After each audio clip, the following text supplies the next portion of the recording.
Assalamualaikum warahmatullahi wabarakatuh. Alhamdulillahi rabbil alamin, wassalatu wassalamu ala ashrafil anbiya'i wal mursalin, sayyidina wa maulana Muhammadin wa ala alihi wa sahbihi ajma'in, amma ba'd. Ayyuhal ikhwa wal akhwat, a'azzani wa a'azzakumullah. Saudara-saudariku yang semoga dimuliakan oleh Allah, kita bertemu kembali di malam Ahad untuk mengkaji kitab Masailul Jahiliyah allati khalafa fiha Rasulullah sallallahu alaihi wasallam ahlal jahiliyah. Masalah-masalah jahiliyah yang mana Rasulullah sallallahu alaihi wasallam menyelisihi orang-orang jahiliyah dalam hal tersebut. Karya Syekhul Islam Muhammad bin Abdul Wahhab bin Sulaiman At-Tamimi rahimahullahu ta'ala. Ya, pada pertemuan sebelumnya kita sampai masalah jahiliyah ke-41 ya.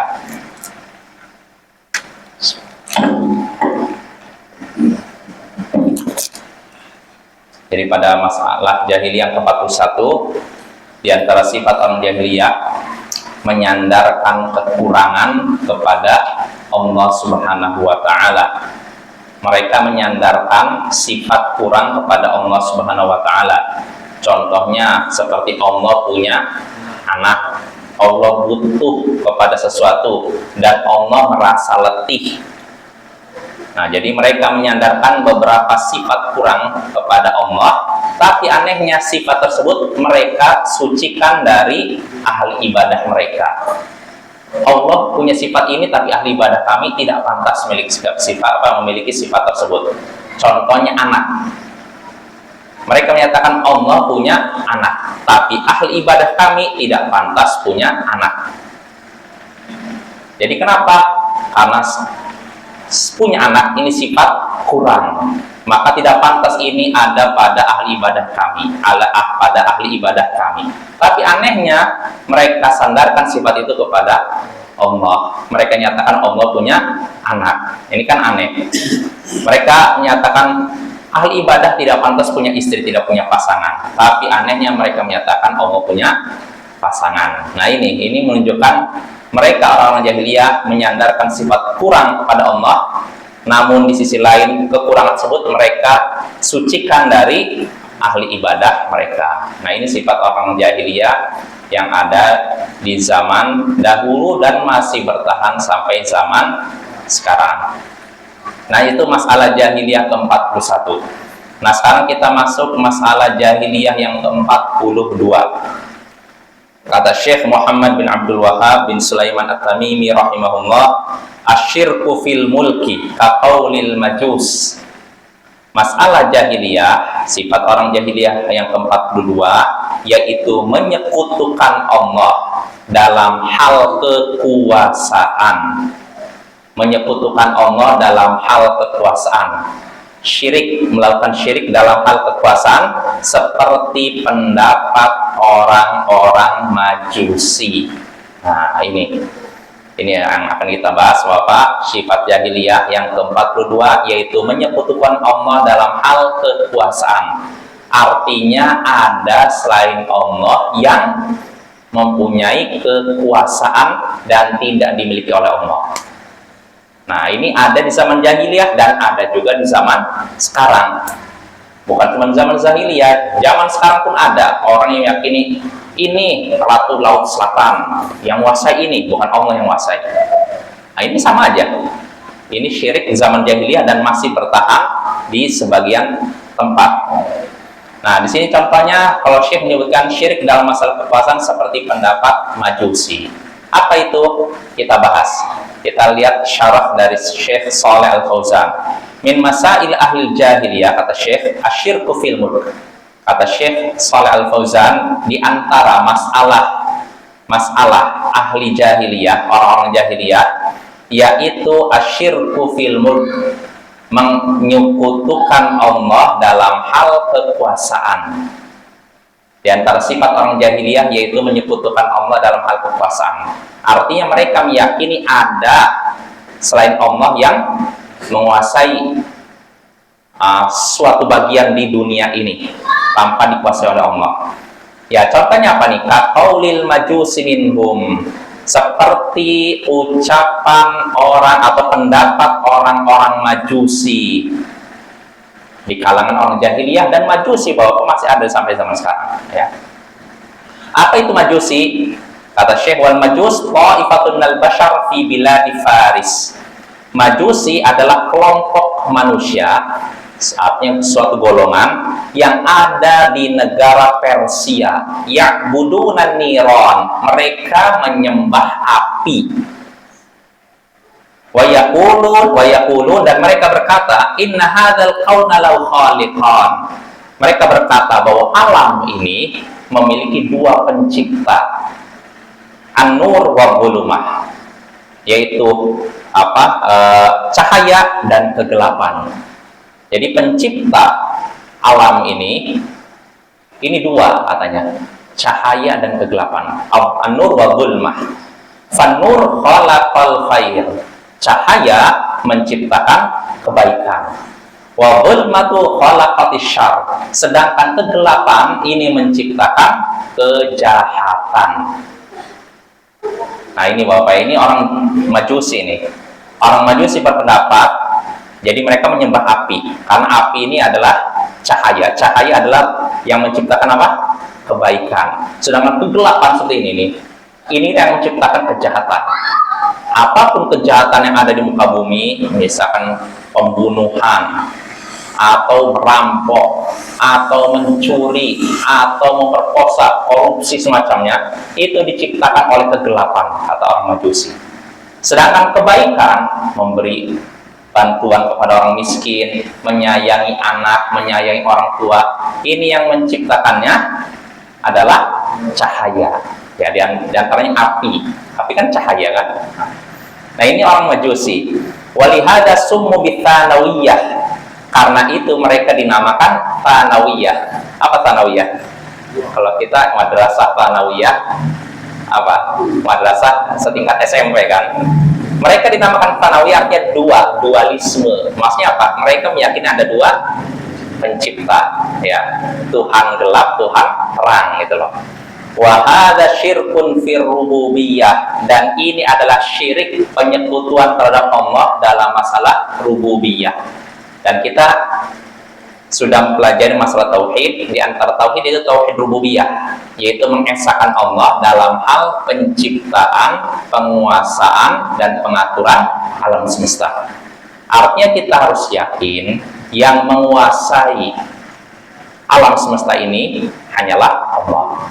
Yang menciptakan alam semesta ini, langit, bumi, bulan, ini hanyalah Allah. Dan yang mengatur alam semesta, turunnya hujan, geraknya matahari, munculnya bulan, ini hanyalah Allah. Nah, ini tauhid rububiyah. Nah, ketika kita mengatakan yang menciptakan kebaikan adalah cahaya, menciptakan kejahatan adalah gelap, berarti namanya kita meyakini ada selain Allah yang mengatur alam semesta atau yang menguasai atau menciptakan. Ini namanya syirik dalam masalah rububiyah. Nah, ini tentu saja orang yang meyakini bukan muslim, apa ya? Itu kafir. Kalau ada orang ngaku muslim tapi meyakini yang menciptakan kejahatan ini kegelapan, yang menciptakan kebaikan adalah cahaya, ini bukan muslim, kita pastikan. Karena yang menciptakan kebaikan dan keburukan hanyalah Allah, ya. Ini masalah rububiyah. Orang-orang jahiliyah dari kalangan musyrik Arab saja nggak seperti ini. Abu Jahal, Abu Lahab nggak seperti ini. Abu Jahal, Abu Lahab meyakini pencipta langit dan bumi Allah, bukan yang langit misalkan cahaya. Kalau yang setan katanya menciptakan ini kegelapan, enggak. Abu Jahal yakin jin, setan semuanya menciptakan Allah, ya. Nah, ini orang-orang Majusi, dan Bapak, Majusi ini sampai sekarang masih ada, walaupun tidak sebanyak dulu. Dulu banyaknya di negeri Persia, yang sekarang jadi Iran. Persia itu dulu wilayah kekuasaannya sampai ke Irak, sampai ke Iran, sampai ke Afghanistan, luas. Tapi sedikit demi sedikit wilayah mereka terkikis sampai akhirnya di masa Umar bin Khattab runtuhlah kerajaan Persia, ditaklukkan oleh kaum muslimin. Lenyaplah Persia, negara adidaya Persia oleh orang-orang Arab yang dianggap terbelakang, primitif, ya kan? Apa yang menyebabkan mereka jaya? Kalau masalah teknologi kalah dengan Persia. Dalam masalah pengalaman perang kalah juga dengan Persia. Dalam masalah sumber daya alam jauh kalah. Negara Persia, Iran negara yang subur. Kalau Arab, Mekah, gersang. Mungkin yang agak sedikit subur Madinah itu pun masih gersang juga ya. Terus gimana? Kok bisa meruntuhkan Persia? Islamlah yang membuat bangsa Arab jadi mulia setelah sebelumnya dianggap rendah. Maka kalau kita ingin mulia, berpegang teguhlah pada Islam. Kita nggak bisa mendapatkan kemuliaan dengan mencari di luar Islam atau menghinakan diri kepada orang kafir, entah dengan mencium tangannya kah dan semacamnya. Kemuliaan nggak didapatkan dengan gitu. Kemuliaan didapatkan dengan berpegang teguh pada Islam. Kalau kita berpegang teguh pada Islam, kita akan jaya dan orang kafir pun akan segan ya. Nah itulah bangsa Arab dianggap rendah terbelakang, ternyata bisa mengalahkan negara besar Romawi dan Persia. Persia runtuh, Romawi mundur sampai ke Konstantinopel, bahkan akhirnya direbut juga oleh kaum muslimin ya. Wah, alangkah indahnya kalau kita hidup di zaman itu ya. Satu persatu negara adidaya runtuh dan semua orang terkejut, kok bisa bangsa Arab yang dianggap terbelakang, primitif, kok bisa mengalahkan negara-negara besar. Apa yang menyebabkan mereka demikian? Itu Islam. Makanya ada kata-kata mutiara Umar bin Khattab ketika dia sedang pergi ke Palestina untuk mengambil pintu Baitul Maqdis, Al-Quds, Palestina sana. Karena dulu Palestina dipegang oleh Romawi. Kaum muslimin menaklukkan Romawi, menaklukkan Palestina, dan ketika itu wali kota, bisa dibilang wali kota Al-Quds, Baitul Maqdis, ingin menyerahkan istilahnya penyerahan simbolis. Nih, Baitul Maqdis sudah diserahkan kepada kaum muslimin, tidak lagi di tangan Romawi. Nah, Umar pun berangkat bersama pendampingnya dengan kuda saling bergantian. Kadang Umar di atas, kadang pengawalnya di bawah, terus gitu. Bayangkan ini presiden, ada nggak zaman sekarang gitu? Presiden atau pengawalnya, kamu naik motor nanti saya di bawah, setelah itu Nah, sampailah mereka melewati sungai, dan ketika itu Umar bin Khattab melewati sungai, dia copot sendalnya, dikalungkan ke sini. Lalu lewatlah dalam keadaan yang namanya tahu sendiri, kalau sungai kan basah kan. Nah, dalam keadaan basah seperti itu, pengawalnya melihat Umar bin Khattab, waduh, penampilannya pakai sendal di sini, pemimpin negara ini loh.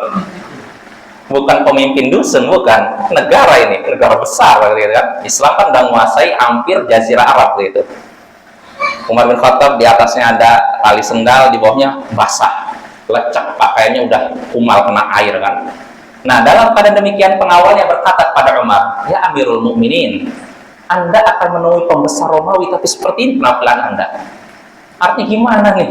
Mereka para pembesar Romawi, jenderal-jenderal, orang-orang besar, pejabat tinggi.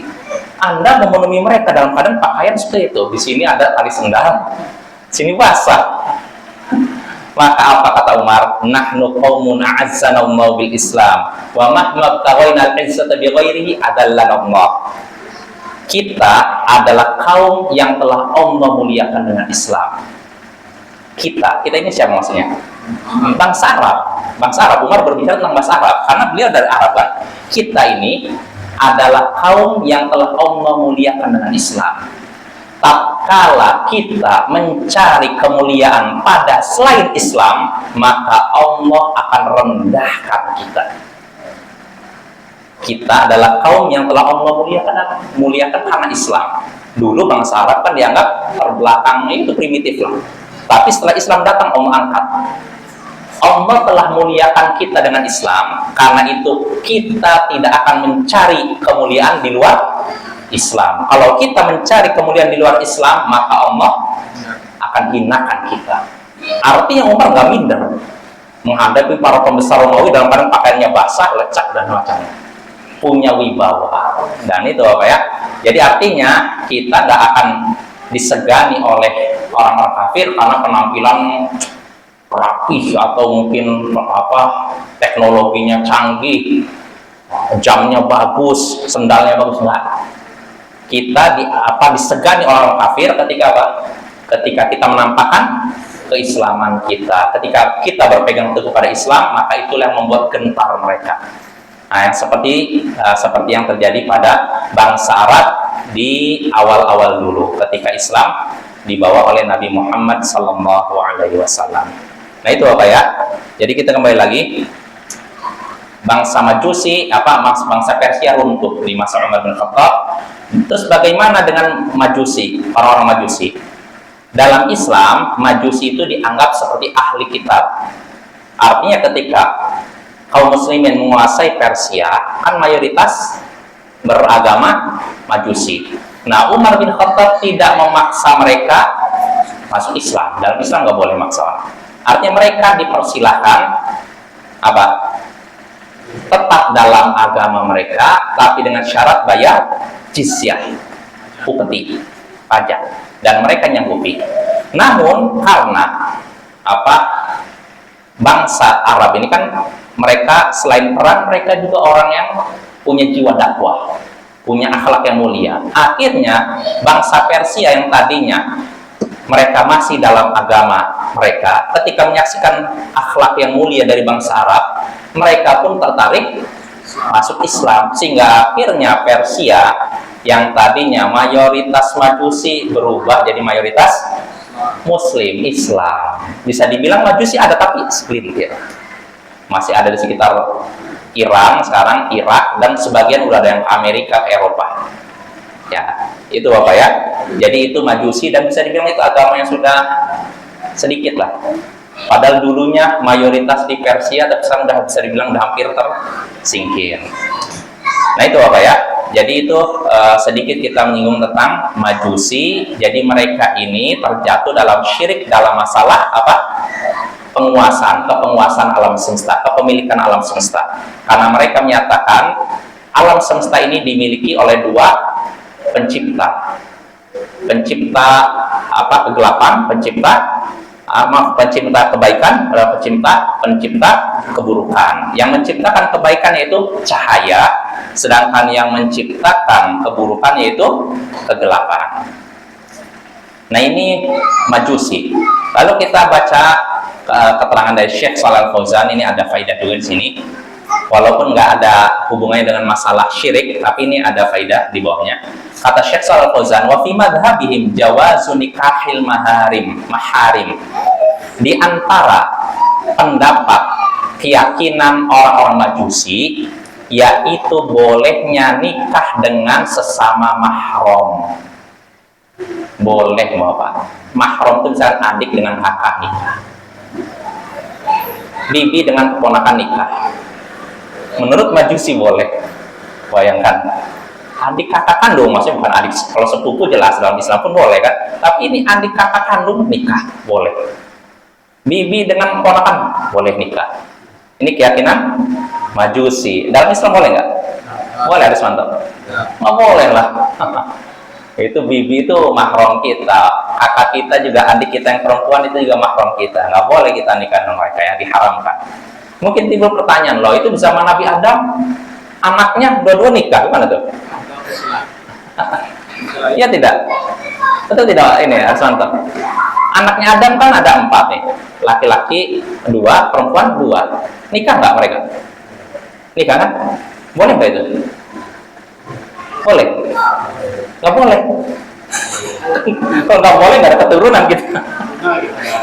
Ya, di zaman itu diperbolehkan karena nggak ada lagi manusia.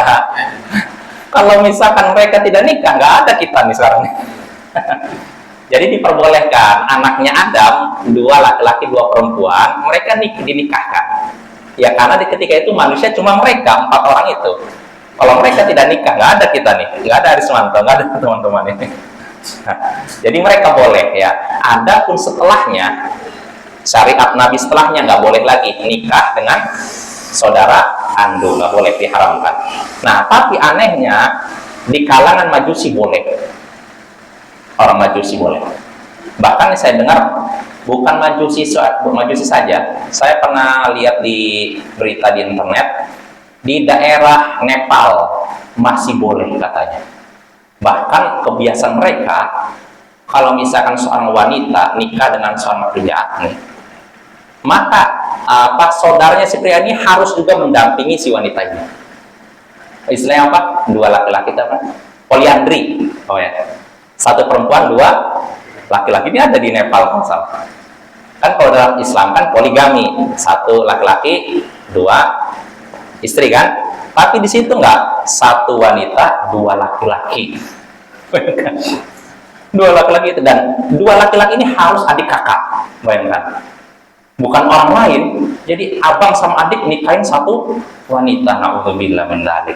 Nah, itu boleh di kalangan agama itu. Sedangkan di kalangan Majusi nggak seperti itu. Majusi cuma menyatakan seorang adik boleh misalkan nikah dengan abangnya, boleh nikah dengan bibinya dan semacamnya. Nah, ini tentu saja di ajaran mereka, dalam ajaran mereka, ada pun dalam Islam diharamkan ya.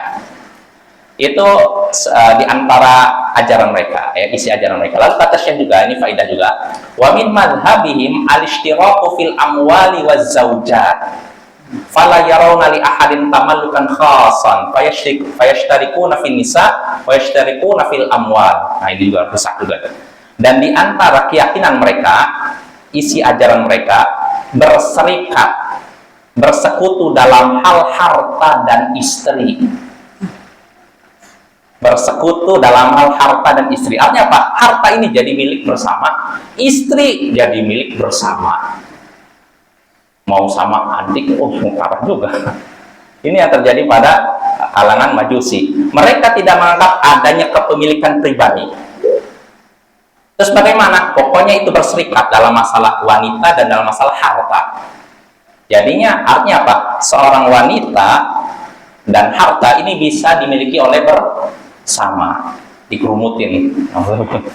Wa alaihi syuyu'iyyatu fil waqtil hadir wal ishtirakiyah. Dan itulah ajaran komunisme dan sosialisme di waktu sekarang. Dan memang betul, walaupun kalau zaman sekarang saya belum tahu ya, tapi awal-awal muncul komunisme, mereka membolehkan ini seorang wanita dimiliki bersama. Artinya digauli oleh ini dan ini, orang berbeda-beda. Itu nyata, Bapak. Di zaman awal munculnya komunisme di Rusia, wanita jadi milik bersama. Bayangkan, bukan cuma tanah. Karena kalau ini kan, kalau orang komunisme awal-awal muncul, nggak ada kepemilikan pribadi. Maksudnya apa? Misalkan Arismanto udah punya lahan 2 hektar, langsung diambil negara, jadi milik negara. Jadi orang nggak punya tanah sendiri, rumah sendiri, semuanya jadi milik negara. Nah, itu tanah. Bagaimana dengan istri? Begitu juga istri, jadi milik bersama. Na'udzubillah min dzalik. Ini pertama kali munculnya komunisme. Tapi kalau sekarang saya belum pernah dengar ya. Awal-awal muncul seperti itu. Rusaknya komunisme seperti itu ya. Jadi semuanya milik bersama. Tanah, ladang, kebun, termasuk perempuan. Na'udzubillah min dzalik. Jadi ini niru dengan orang-orang jahiliyah zaman dahulu, yaitu orang-orang Majusi ya.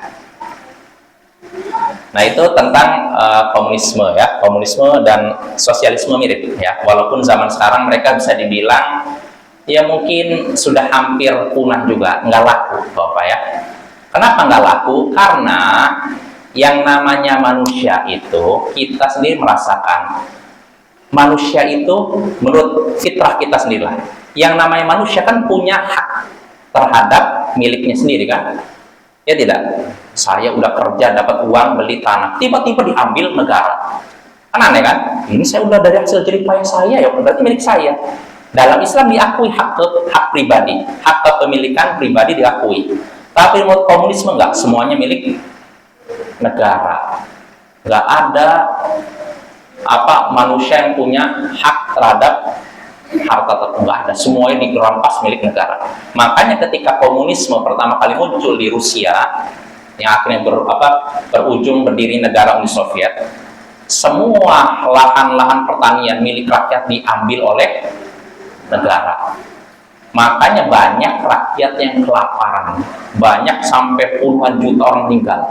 Petani-petani, karena gimana? Mereka udah cari payah ini apa? Misalkan apa, istilah bajak sawah, tiba-tiba jadi milik negara. Gimana mereka ini dapat makan? Mereka dapat makan memang dari negara, tapi kan jatahnya kurang sekali. Akhirnya banyak yang mati kelaparan. Banyak itu terjadi pertama kali ketika komunisme menguasai Rusia, begitu ya. Nah akhirnya apa? Karena rakyat sendiri merasa nggak adil. Masa saya udah kerja dapat segini diambil milik negara? Nggak adil. Akhirnya banyak juga rakyat Rusia yang memberontak terhadap sistem komunisme, sehingga akhirnya apa? Ujung-ujungnya runtuh juga komunisme karena tidak sesuai dengan fitrah manusia ya. Maka Islam adalah agama yang sesuai dengan fitrah manusia.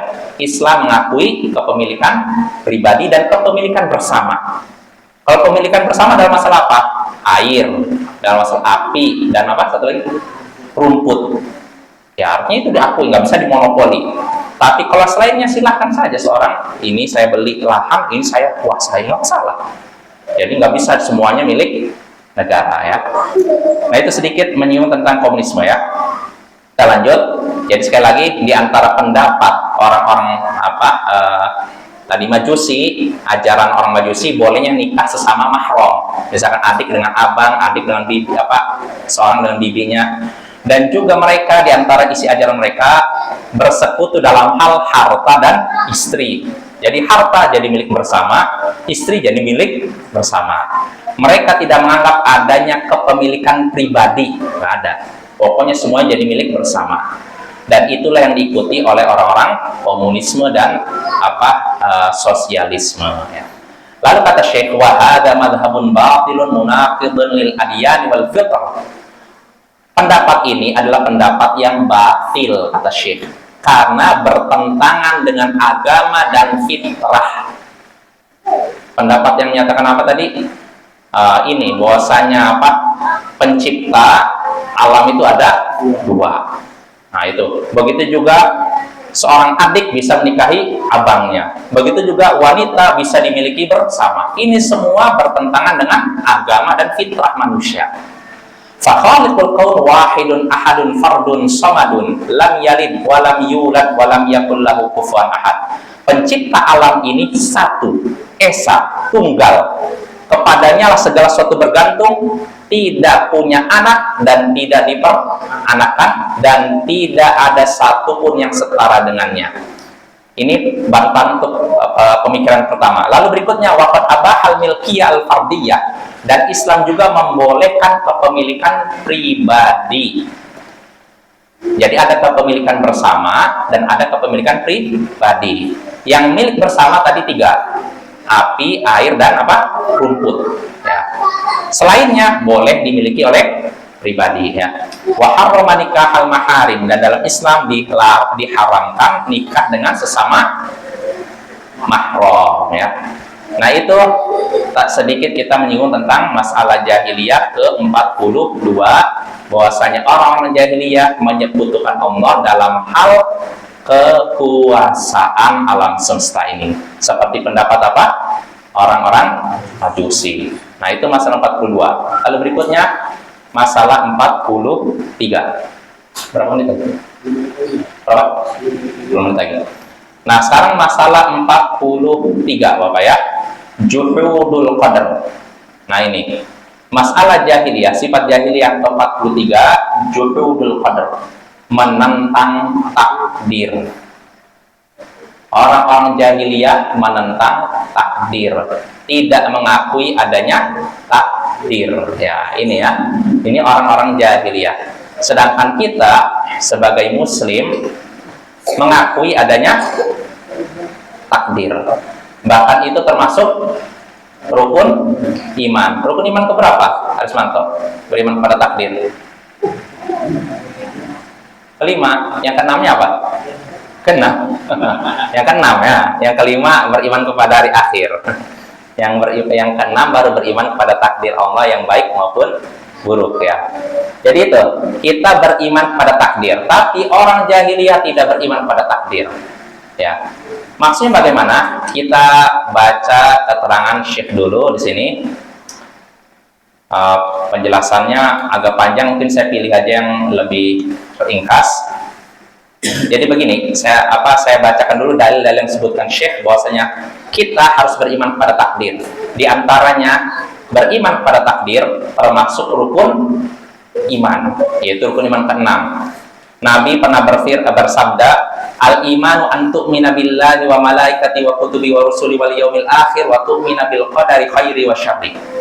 Iman yaitu engkau beriman kepada Allah, para malaikatnya, kitab-kitabnya, rasul-rasulnya, hari akhir, dan engkau beriman kepada takdir Allah yang baik maupun buruk. Ini menunjukkan wajib kita beriman pada takdir. Itu dari hadis. Adapun dari Al-Quran, bagusnya Al-Quran dulu hadisnya. Syekh menyebutkan hadis dulu. Adapun dari dalam Al-Quran, surat Al-Qamar 49, inna kulla syai'in khalaqnahu biqadar. Sesungguhnya segala sesuatu kami ciptakan dengan takdir, dengan ukuran tertentu. Segala sesuatu sudah Allah ciptakan dengan ukuran tertentu. Contohnya kita manusia, kita ketika makan sehari sanggup berapa kali ya Aswanto makan? 5 kali sanggup? Hah? Masih sanggup Pak? Sanggup berapa kali makan sehari? 5 masih sanggup? Kalau 7 masih sanggup Pak?